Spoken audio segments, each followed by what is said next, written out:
오늘 말씀은 지난주 금요 기도의 말씀과 조금 연결되는 그런 부분이 있습니다.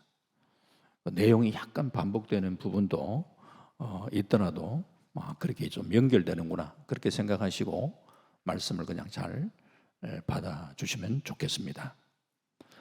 오늘 본문 말씀은 예수님이 부활하시고 성천하시기 전에 제자들에게 찾아오셨던 장면입니다.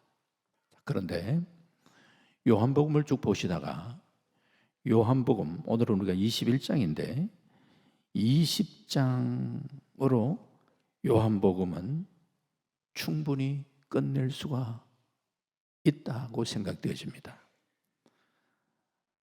요한복음 20장 마지막 31절 말씀에 이렇게 기록되어 있어요. 같이 한번 볼까요? 시작. 오직 이것을 기록함은 너희로 예수께서 하나님의 아들 그리스도이심을 믿게 하려 하며 또 너희로 믿고 그 이름을 힘입어 생명을 얻게 하려 함이라. 저렇게 하고 요한복음을 마쳐도 괜찮아요. 요한복음을 기록한 목적을 말씀하면서 마무리를 지어도 크게 이게 무리가 없어요. 거의 마무리 지었습니다. 그런데 요한복음 21장까지 있어요. 분명히 이유가 있을 거 아니에요. 마치 20장에 맞춰도 되는데 21장 부록처럼 기록하고 있는 의도가 있을 거 아니에요. 부활하신 예수님이 제자들에게 찾아오셔서 그 제자들을 회복시켜 주시고 계시는 그 모습을 오늘 21장에서는 보여주고 계십니다. 여기에서 우리는 주님의 마음을 읽을 수가 있습니다. 부활하신 예수님께서 제자들에게 찾아오셔서 무엇을 하셨는가? 그들을 회복시켜 주시고 그들의 사명을 새롭게 하셨습니다. 그렇구나. 참 주님이 21장의 말씀 속에서 제자들을 찾아오셔서 그들을 회복시켜 주시고 그들에게 다시 한 번 더 사명을 일깨워 주시면서 사명의 자리로 나아가게 하시는 거예요. 주님이 찾아오셨다? 당연 우리가 늘 우리가 주님 찾아오셨지 이렇게 생각을 하실 수도 있겠지만 사람이 살아가면서 가장 큰 상처 중에 하나는 믿었던 사람에게 배신을 당하는 것. 그게 큰 아픔이요 상처입니다. 그런데 예수님의 제자들 다 예수님 십자가 달리실 때 다 뿔뿔이 흩어진 배신한 모습이에요. 배신한 사람에게 내가 먼저 찾아간다? 쉽지 않습니다. 친구지간에 누가 배신을 했다. 그 친구 찾아가는 것도 쉽지 않습니다. 아랫사람이 윗사람에게 배신을 했다. 그런데 그러면 자기가 잘못을 깨달았으면 아랫사람이 윗사람한테 찾아와서 참 죄송합니다 이렇게 해야 되죠. 그런데 아랫사람이 배신했는데 윗사람이 찾아간다? 먼저 찾아가려면 자존심 내려놔야 돼요. 주님은 그런 자존심 다 그런 거 내세우지 않고 다 내려놓으셔. 자신을 배신하고 떠나간 그 제자들을 그냥 사랑하셔서 주님이 먼저 찾아가셨다. 그들을 위로하고 그들을 격려하고 그들에게 새 힘 주시기 위해서. 이러한 주님의 사랑을 입었던 수제자 베드로 실패를 거듭하면서도 결국은 하나님 앞에 존귀하게 쓰임받는 위대한 사도가 되고 그의 생에 찬란한 정말 주님의 영광을 드러내는 귀한 영광스러운 제자로 쓰임 받았습니다.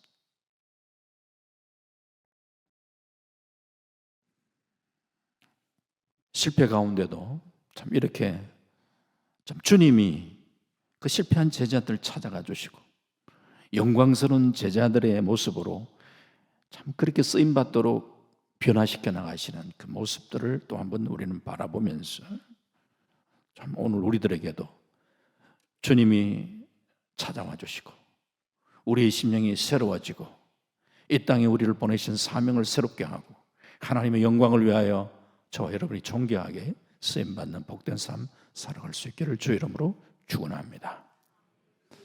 그런 면에서 주님이 부활하신 주님이 제자들에게 찾아오시긴 찾아오셨는데 여기에 특징적인 단어가 있는데 부활하신 주님이 제자들에게 나타나셨다 표현하고 있습니다.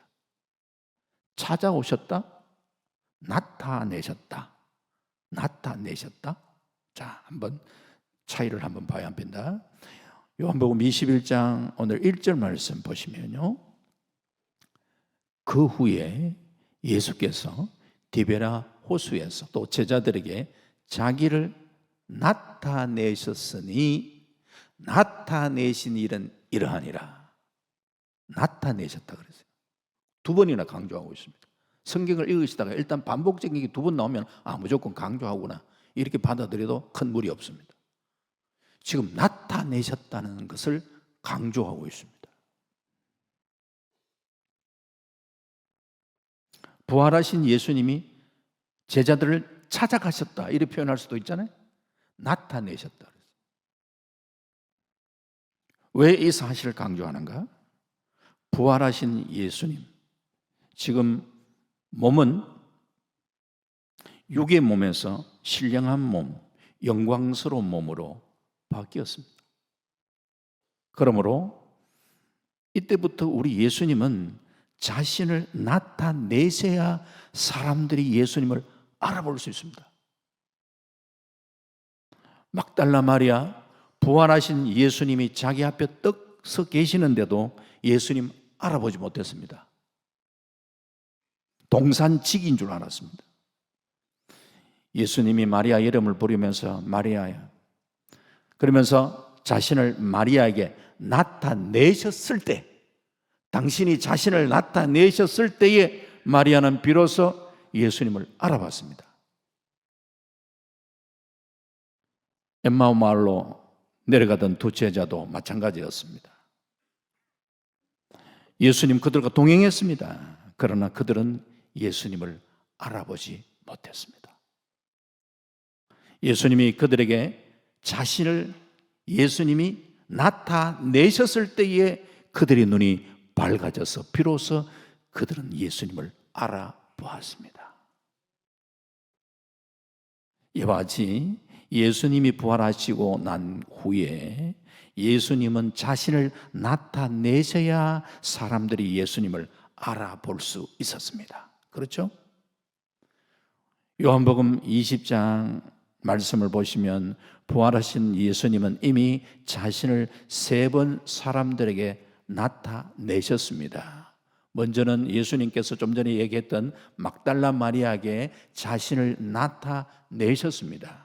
그리고 예수님은 제자들에게 자신을 나타내셨는데 그때에는 도마가 없었습니다. 또 한 번 예수님께서 도마가 있는 자리에서 제자들에게 자신을 나타내셨습니다. 바로 이 3번은 모두 예루살렘에서 있었던 일입니다. 그런데 오늘 본문은 부활하신 예수님이 디베랴, 갈릴리 호수를 다른 표현으로 지역에 따라서 있는 위치에 따라서 디베랴 호수, 자기들이 있는 그곳의 이름을 하면서 디베랴, 갈릴리 같은 얘기죠. 갈릴리 디베랴 호수에서 제자들에게 자신을 나타내셨습니다. 즉 예수님은 갈릴리에서 제자들에게 자기를 나타내셨다. 마태복음 26장 32절에 보면은 그러나 내가 살아난 후에 너희보다 먼저 갈릴리로 가리라.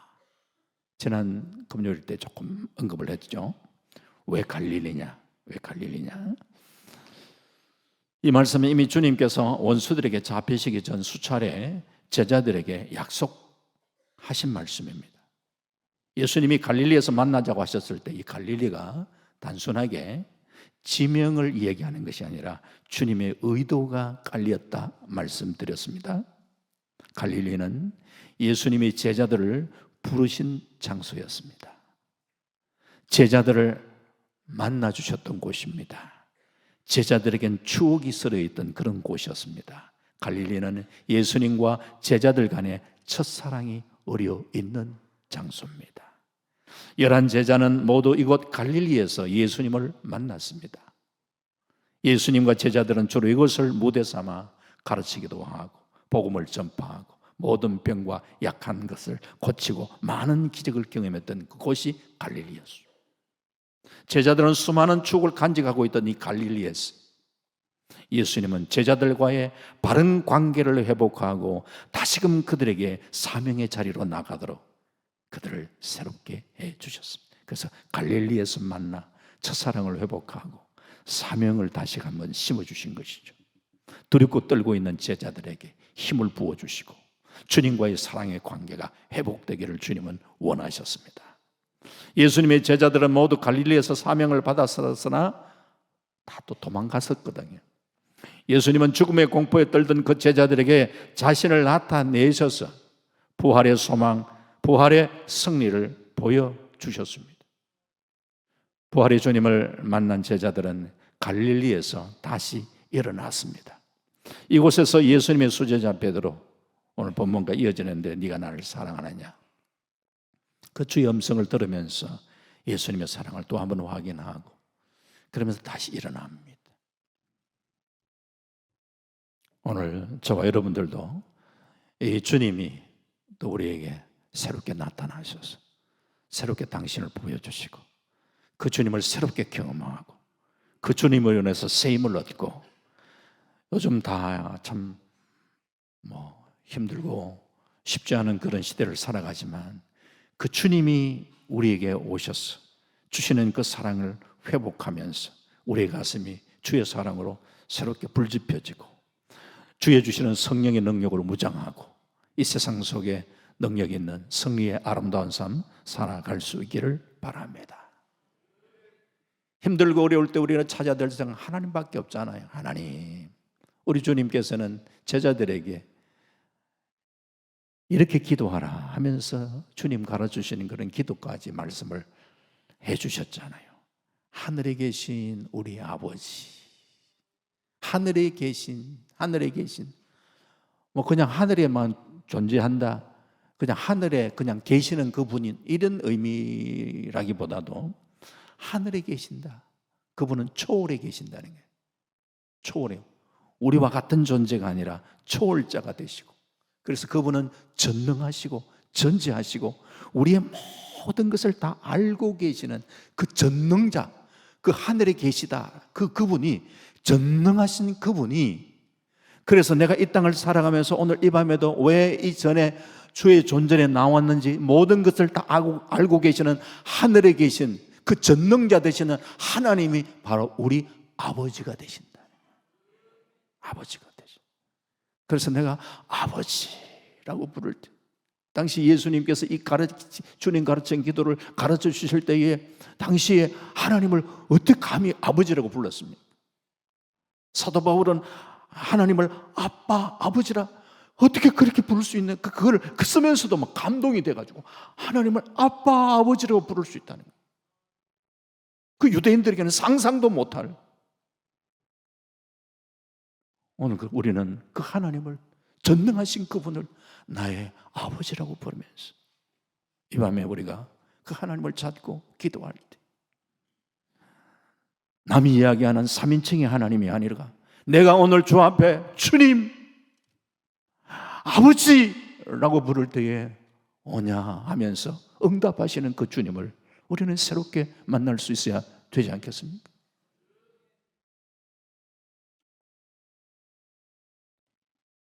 그렇다면 오늘 우리 예수님께서 부활하시고 난 다음에 사람들을 접촉했었는데 당신을 나타내 주셨을 때에 그 주님을 발견했잖아요. 그렇다면 오늘 우리들도 주님 앞에 기도할 때 주님, 나의 삶 속에 당신을 나타내 주시옵소서. 부활의 주님, 나의 삶의 현장 속에 주님을 나타내 주시옵소서. 그래서 다시금 주님을 새롭게 경험할 수 있도록 하나님이여 역사하여 주시옵소서. 그 부활의 주님으로 인하여 오늘 내 심령이 뜨거워질 수 있도록 하나님 도와주시길 원합니다. 그 부활의 주님으로 인하여 당신이 찾아오셔서 당신을 나타내 보여주심으로 그 주님을 우리가 새롭게 발견하는 거지. 새롭게 은혜를 누리는 거예요. 그 은혜로 우리가 무장하면서 우리는 살아갈 수 있어야 되지 않겠느냐. 그래서 이 밤에 우리가 말씀 속에 기도 좀, 주님 당신을 나타내 주시옵소서. 나의 삶의 현장 속에 주님 당신을 새롭게 발견하고 경험하며 믿음 안에 거하기를 소망합니다. 우리 기도의 제목, 그 주님을 더 깊이 또 우리 삶의 현장 속에 경험하는 그 비결은 오늘 반복되겠지만서도 말씀 순종이 주님을 경험하는 지름길임을 알아야 돼. 순종의 현장 속에 역사가 나타나고 주님을 새롭게 발견합니다. 가나 혼인 잔치에서도 물을 떠온 이 하인은 순종의 현장 속에 함께 했던 사람은 참 놀라운 그 은혜를 맛보는 거예요.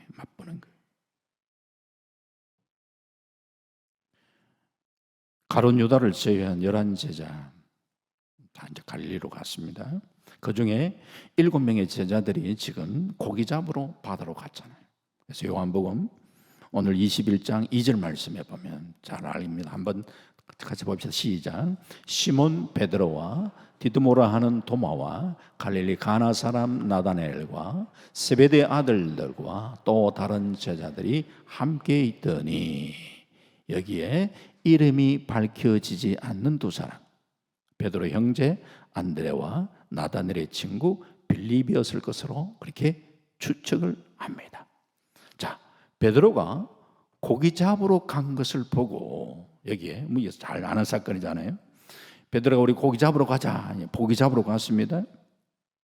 이 고기 잡으러 갔던 이 사건을 많은 분들이 얘기를 하고 해석을 하고 뭐 설교도 하고 하는데 베드로가 부활의 주님을 만난 뒤에도 사명의 길을 버리고 세상으로 나갔다, 뭐 이렇게 해석을 많이 하잖아요. 저는 그렇게까지 볼 말씀은 아니다라고 생각을 하고 있습니다. 그냥 아무리 주님을 따르던 제자지만 또 부활의 주님을 만난 경험을 갖고 있지만서도 당장에 제자들도 입에 불칠을 해야 되잖아요. 먹을 문제 해결해야 되잖아요. 그런데 뭐 당장에 뭐 다른 방법이 없으니까 늘 해왔던 게 고기잡이 하는 거니까, 야, 물고기 잡으러 가자, 고기 잡으러 가자. 그리고 우리 입 불칠이라도 좀 하자는 이런 의기잖아요. 저는 그런 의미가 더 강하다고 생각합니다. 고기 잡으러 가는 걸 가지고 세상으로 오는데, 만약에 이게 세상으로, 야, 왜 너희들이 나를 버리고 세상으로 나갔느냐? 예수님 그런 말씀 하나씩 안 하거든요. 아무튼 이들 7은 본시 갈릴리 바다에서 고기를 잡던 어부들이, 그러다가 그들이 예수님의 제자로 부름을 받았어. 그들은 고기 잡는 일에 경험이 있고 기술도 있었어요. 다른 제자들도 그들과 함께 있었지만 이들 7명의 제자들만 물고기 잡으러 바다로 갔습니다. 아마도 다른 제자들은 함께 가봤자 물고기 잡는데 큰 도움이 되지 않는 그런 제자들이에요. 그래서 이 7명의 제자들 중에 베드로가 먼저, 그 중에 바람 잡는 사람이 있어야 되겠잖아요. 베드로가 그런 일을 잘해요. 바람 잡는 일을 잘해요. 그래서 요한복음 21장 3절에 보면 시몬 베드로가 나는 물고기 잡으러 가노라 하니 그들이 우리와 함께 가겠다 하고 나가서 배에 올라서나 그날 밤에 아무것도 잡지 못하였더니 라고 했습니다. 나는 물고기 잡으러 가노라 하니까 베드로 말에 함께 있던 제자들이 동조를 했어요. 우리도 함께 가겠다. 하지만 그날 밤에 아무것도 잡지 못했어요. 제자들은 그 밤에 아마 이 사건 또 한 번 그들에게 있어서는 예수님을 떠나서는 아무것도 얻을 수 있는 게 없구나라는 것을 한번 깨달을 수 있던 그런 시간이라고 생각합니다. 제자들은 밤새도록 고기를 잡았지만 잡지 못했어요. 그때 예수님이 그들 앞에 나타나셔서 요한복음 21장 5절에 같이 봅니다. 시작. 예수께서 이르시되 얘들아 너희에게 고기가 있느냐? 대답하되 없나이다. 자, 여기에 예수님께서 지금 현재 제자들은 예수님이 누구신지 잘 모르는 상황이에요. 그런데 예수님이 제자들에게 더 나타나셔서 하시는 말씀이 얘들아. 여러분 기분 어떻습니까? 제자들이 주님이 이야기를 하는 거야. 얘들아. 애가 아니잖아요, 제자들. 어른이잖아요. 그런데 예수님은 평소에 제자들을 불렀던 그런 호칭이 아니에요. 얘들아. 왜 그랬을까? 어쩌면 이들 제자들의 영적인 수준을 지금 암시해주고 있는 그런 말씀 같지 않습니까? 얘들아, 지금 뭐하고 있냐?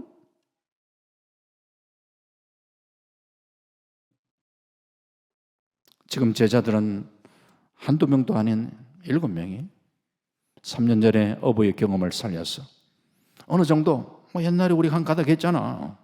당장 우리가 입에 벌줄도 해야 되는데 고기 잡으러 가자 해가지고 한번 덤벼봤는데 잡지 못해. 없나이다. 이 제자들의 답변 속에서도 우리가 확인할 수 있잖아요. 만만한 늘 해왔던 그 일도 주님의 은혜가 함께 해야지 그 일을 이룰 수 있다는 사실을 우리에게 보여주고 있잖아요. 내가 늘 해왔던 일인데 그게 내 힘으로, 내 능력으로, 내 재능으로 되어지는 것이 아니라 주님의 은혜 속에서 그것이 가능함을 우리는 알 때 겸손해지는 거예요. 그리고 주님을 더 의지하게 돼요. 날이 새갈 때입니다. 제자들과 예수님 사이의 거리는 불과 한 50칸, 200규빗처럼 200규빗, 좀 더 쉽게 이야기하면 메다로 얘기하면 한 90m, 100m도 안 되는 90m 정도 거리 불과한 먼 거리가 아니에요. 그런데 제자들은 아직 예수님을 알아보지 못했어요. 한 90m. 예수님과 함께 하지 못했을 때에 고기를 잡았는데 제자들 제대로 잡을 수 없었어요. 그런데 요한복음 21장 6절 말씀에 이런 말씀이 있죠. 함께 봅니다. 시작.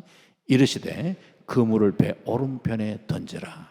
그리하면 잡으리라 하시니 이에 던졌더니 물고기가 많아 그물을 들 수 없었더라. 여기에 배 오른편은 주님이 말씀하신 편, 배 오른편. 때로는 깊은 곳으로 가라 할 때는 깊은 곳으로 가면 되는데 지금은 배 오른편, 주님이 말씀하신 곳. 지금까지 제자들은 예수님 생각하지 않고 그냥 자기 경험 의존하고 자기 노력 가지고 한번 그냥 고기 한번 잡을 수 있지 않겠나 했는데 한 마리도 못 잡았는데 주님이 그물을 배 오른편에 던지라 하는 그 말씀에 의지하여 그물을 던졌을 때 우리가 너무나 잘 알듯이 고기가 너무 많아 그물을 들 수 없을 정도가 되었다. 이와 비슷한 경험, 공생의 초기에 누가복음 5장을 보면은 시몬 베드로가 자기 힘으로 밤새도록 고기를 잡으려고 애를 썼는데 한 마리도 잡지 못하고 이른 아침에 빈 그물을 싣고 있는 그런 차에 예수님 만났습니다.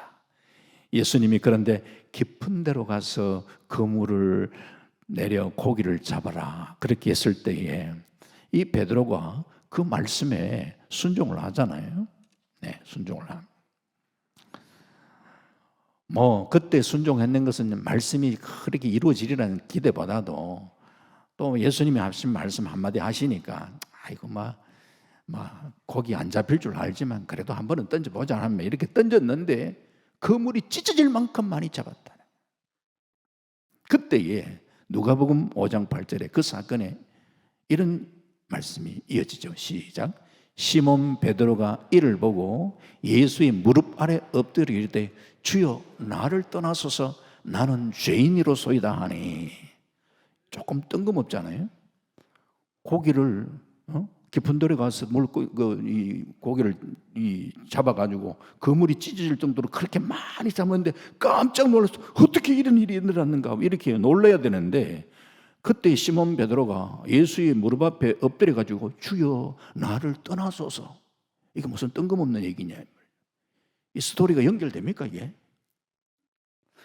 옛날에 제가 중등부 아이들에게 이 본문을 가지고 설교를 하면서 중등부 애들한테 질문을 했어요. 얘들아, 베드로가 그물이 찢어질 만큼 고기를 많이 잡았는데 나를 떠나소서 나는 죄인으로서이다, 왜 그런 말을 했을까? 제가 중등부 애들한테 질문을 했더니만 전혀 엉뚱한 대답을 하더라고요. 한 학생이 고기를 자기가 다 차지하려고. 이야, 나는 그런 어떤 생각을, 참, 고기를 자기가 다 차지하려고 떠나서서 중동부터, 이야, 그런 기발한 그런 답변을 하더라고요. 깜짝 놀랐어요. 야, 그런 생각도 할 수 있구나. 우리가 상상하지 못했던 그런 말들, 그런 생각들을 중동부 아이들이 하는 거예요. 사실 이런 거죠. 갈릴리 바다에 뼈가 굵은 베드로, 갈릴리 바다 어느 시점 어느 시간에 그물을 던지면 그래도 고기가 어느 정도는 잡힐 것이라고 예상하며 살던 그런 많은 경험을 갖고 있던 베드로, 그런 베드로가 밤에 맞도록 그렇게 고기를 잡았는데도, 고기 잡는데 베테랑임에도 불구하고 한 마리도 밤이 새도록 잡지 못했는데, 예수님이란 분이 저 깊은 데로 가서 그물 내려 고기를 잡아라 그래서 그 말씀 그냥 믿어봐야 원전이라는 생각으로 던졌는데 엄청난 그런 그물이 찢을 정도의 고기가 잡히니까 너무너무 놀란 거죠. 왜? 도대체 나는 그냥 짐작으로 갈릴리 저 바닥에 고기가 좀 있을 것이라 짐작으로 던지는데, 이분은 저 갈릴리 바다 밑바닥에 고기가 얼마나 있는 것 자체 환히 알고 계시는 분이구나. 그분의 임재 앞에, 그렇다면 그분 앞에 나를 바라봤을 때에 나는 그분 앞에 죄인입니다. 그분의 임재 앞에 그냥 죄인됨을 깨닫는 거예요. 내 심령 깊은 곳, 갈릴리 바다의 깊은 곳까지 깨달아보시는 그분 앞에, 그 면전 앞에 내 모든 것도 다 환히 보고 계시는 그분 앞에 나는 죄인으로서이다, 나를 떠나소서, 그렇게 고백하는 거예요. 이런 경험을 3년 전에 했는데 오늘 이 7명의 제자들이 함께 고기를 잡으려 해서나 잡지 못하고, 부활하신 예수님 찾아오셔서 이번에 배 오른편에 던져라 했을 때 고기가 153마리 되었다. 보면 11절에 말씀하고 있습니다. 기차는 반드시 철로 레이웨이를 달려야 제 역할을 할 수 있습니다. 그렇지만 탈승하는 신앙생활을 내가 아무리 오래 하고 어떤 직분 받고 이것보다도 우리는 내 재주, 내 경험 이거 의존하며 살아가는 그런 존재가 결코 아님을 생각하시고, 늘 우리가 반복되는 말씀이지만 너무나 중요하기에 말씀을 행하고 말씀대로 순종할 때 하나님이 축복 주십니다. 신명의 말씀이 신신당부하면서 우리에게 말씀하고 있는 그 얘기가 바로 그거잖아요. 말씀을 순종하면 복을 준다.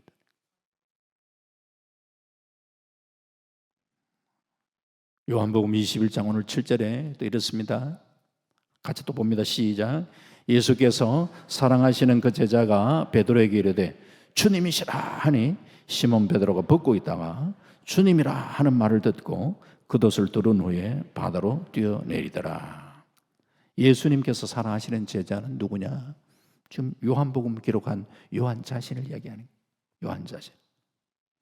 요한이 드디어 자기들에게 명령하시는 분임이 예수님인 것을 알게 된 거죠. 그래서 알게 된 것은 다름이 아니라 부활의 주님이 당신을 나타내 주셨기 때문에 알게 된 거죠. 부활의 주님, 말씀을 순종하는 자들에게 당신을 나타내 보여주시는 거죠. 말씀을 순종하는 자리에서 부활의 주님 자신을 나타내 보여주시는 이런 경험을 우리가 할 수 있기를 바랍니다.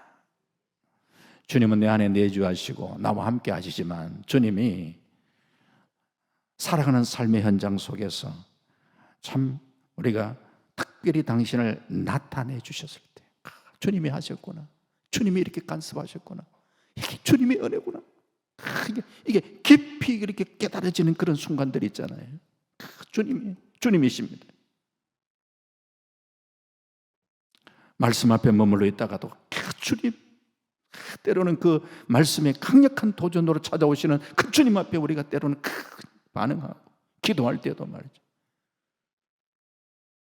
기도하면서 나에게 이렇게 찾아오셔서 위로하시고 쓰임 주시는 그 주님으로 인하여 오늘 우리가 쓰임 얻는 은혜가 있기를 주의 이름으로 축원합니다. 말씀을 순종하는 자리에서 그 주님을 새롭게 경험하는, 그리고 이 그물이 그래도 찢어질 정도로 많은 찢지만서도 중요한 것은 찢어지지 않았다는 거예요. 요한복음 21장 11절 말씀에 또 한번 확인합니다. 시작. 시몬 베드로가 올라가서 그물을 육지에 끌어올리니 가득히 찬 큰 물고기가 153마리라 이같이 많으나 그물이 찢어지지 아니하였더라. 그물이 찢어지지 아니하였더라. 그물 찢어버리면 그 잡았던 고기 다 놓치게 됩니다. 지금까지 고생한 거 헛수고됩니다. 우리가 받은 은혜 중요합니다만 새 나가지 않도록 해야 됩니다. 받았던 은혜가 헛수고되지 않도록 은혜를 잘 보존할 수 있기를 바랍니다. 그래서 우리가 시작도 좋지만 마무리를 잘 하는 것도 필요합니다. 전도서 7장 8절에는 일의 끝이 시작보다 낫다. 참는 마음이 교만한 바보다 낫다. 말의 일의 끝이 시작보다 낫다. 끝이 중요하다. 종종 운동 게임도 잘 이겨놓고 끝에 가까이 지는 경우도 많잖아요. 억울하잖아요. 처음에 지는 것 같다가 막판에 가 이기는. 사업도 시작도 잘 해야 되지만서도 계속해서 마무리를 갈수록 잘 되는 은혜가 일어나요. 그래서 사업에도 그물이 찢어지면 안 되잖아요. 주님, 나의 사업에 그물이 찢어지지 않도록 주님 역사하여 주시옵소서. 고기 담는 그물이 찢어지지 않아야 그 고기를 담을 수가 있어요. 가정의 행복을 담는 그물이 찢어져서는 안 되잖아요. 아브라함의 그 조카 롯의 가정, 소돔 고모라 성에서 유지처럼 그렇게 살았지만 그 가정에 믿음의 그물이 찢어지니까 롯의 가정 파괴되는 거예요. 부끄러운 구원을 얻는 거예요. 삼손도 마찬가지고 하나님의 능력을 담는 그물이 찢어지니까 참 그의 좀 마지막에 좀 안타깝잖아요. 오늘 우리 가정에 행복을 담는 그물이 튼튼한 그런 역사가 있길 바랍니다. 튼튼해져요. 주님, 우리 각자 믿음의 그물이 찢어지지 않아야 돼. 찢어진 그물에 어떻게 고기를 담고 찢어진 그런 그릇에 어떻게 주의 은혜를 우리가 보존할 수가 있겠냐 말이에요. 그래서 제자들 절실히 아마 깨달았겠죠. 야, 주님 도와주시지 않는다면 이 많은 걸 이게 지금 현재 이 고기를 많이 잡고 난 다음에도 이 그물이 찢어지지 않도록 해야 돼. 주여, 믿음의 그릇이 찢어지지 않도록 주님 도와주시옵소서. 우리 가정의 행복의 그물이 찢어지지 않도록 하나님 우리를 지켜 주시옵소서.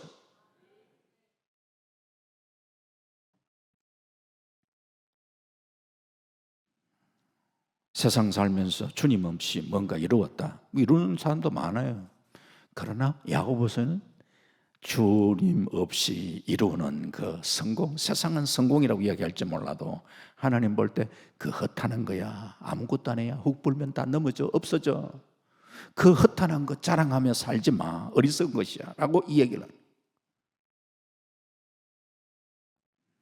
주의 말씀을 따라 순종하고 주의 뜻을 따라 이루어놓는 이 열매가 복된 열매예요. 오늘 성도들이 추구해야 될 열매예요.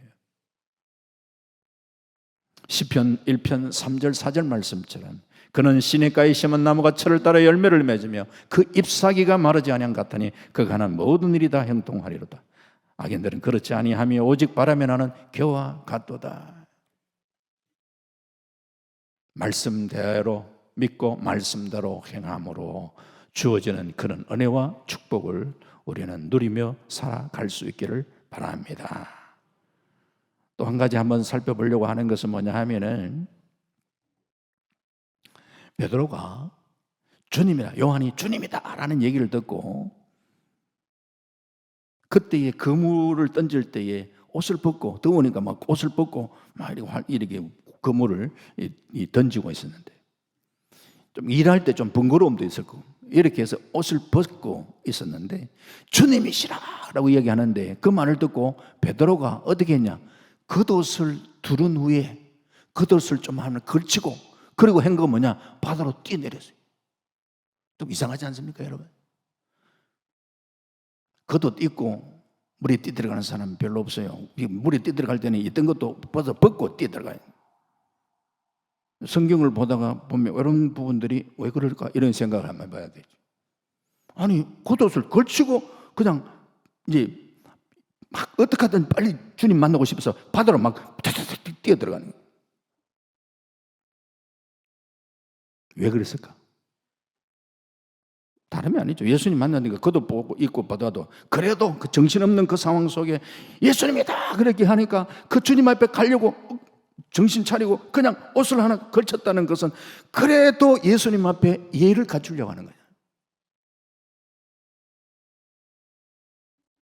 자신의 정체성을 잠시 잊어버리고 고개를 막 이렇게 정신없이 잡고 있었지만 주님을 부인했던 자신의 모습을 생각하면 너무나 부끄러운 그런 자신이지만 그래도 주님이 찾아오셨잖아요.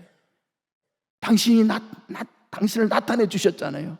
그리고 또 요한이 주님이라는 그 얘기를 듣자마자 그 주님을 만나고 싶은 그 마음에 얘도 또는 갖춰야 되겠지만 그래도 그냥 막 달려가는 거예요. 너무 반가워서 급한 마음으로 바다로 뛰어내리는 거예요. 그래서 저는 이 두 가지가 공존된 예수님 앞에 나올 때에 우리가 물론 예도 가져. 예배라는 게 뭡니까?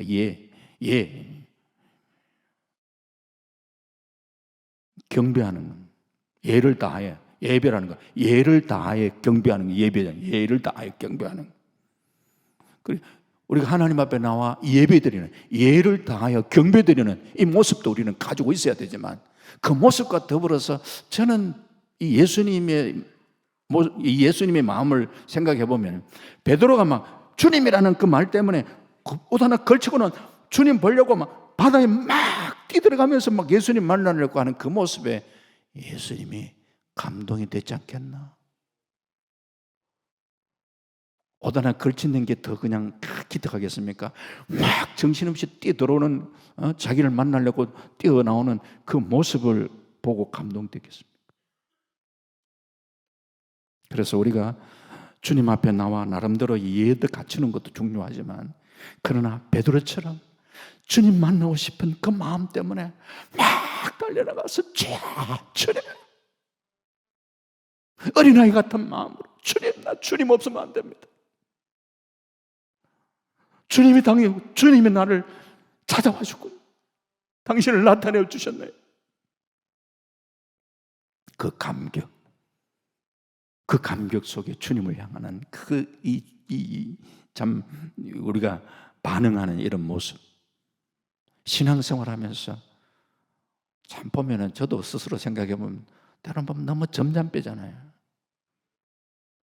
점잖다고 주님이 칭찬할 것 같나 싶은 생각이 들기도 하고 주님 앞에서는 어린아이 같은 마음으로 막 그냥 반응했으면 좋겠어요.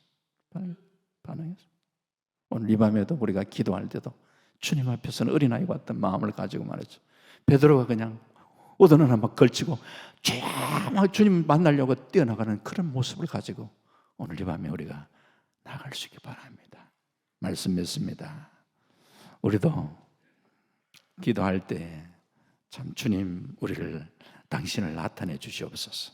그리고 말씀을 순종하는 자리에서 당신을 나타내시는 그 주님을 새롭게 경험할 수 있도록, 그리고 우리의 사명을 새롭게 깨닫고 우리의 은혜의 그물 찢어지지 않도록, 인격의 그물 찢어지지 않고 하나님의 말씀, 기도로 우리의 인격의 이 그릇을 잘 우리가 보듬고, 그렇게 해서 하나님 주시는 은혜를 간직하면서 우리는 이 세상을 힘있게 능력있게 새롭게 무장하고 승리의 아름다운 삶 살아갈 수 있는 우리 모두가 다 되시기를 주님의 이름으로 축원합니다. 아멘. 하나님 감사합니다. 이 밤에도 주님 앞에 나왔습니다.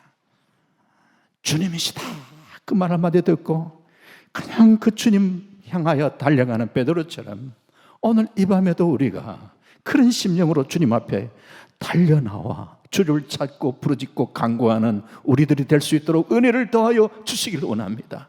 그리할 때 기도하다가 주님을 새롭게 경험하게 주님 도와주시옵소서. 하늘문이 열리게 하옵소서. 성령의 은혜가 우리의 심령 가운데 흘러넘치는 은혜의 밤 되게 하여 주옵소서. 감사드리옵고 예수님 이름으로 기도하옵나이다. 아멘.